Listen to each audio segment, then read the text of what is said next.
Alright, YouTube, back to you. I didn't want to bother y'all with all the installation of the kill switch. I've got it installed. As you can see, we're all back together. She looked pretty good. Actually, I think I did a pretty good job with putting it back together. Gonna possibly do a test, make sure everything comes on. Of course, remote. That's that.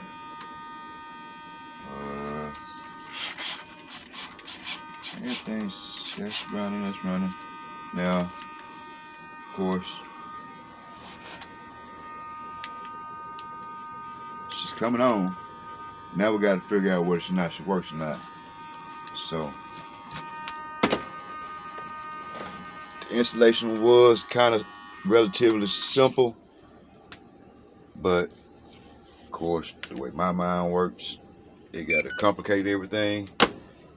And I had to take a couple parts back apart, put them back on, back apart, back on, to make sure everything was together.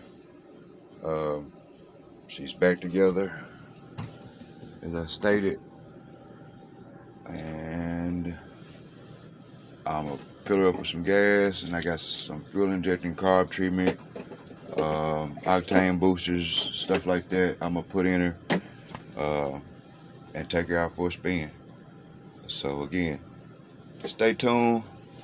If you ain't a subscriber, hit the like button, hit the subscribe button. Come back once again. K&D RC Adventures. Stay tuned.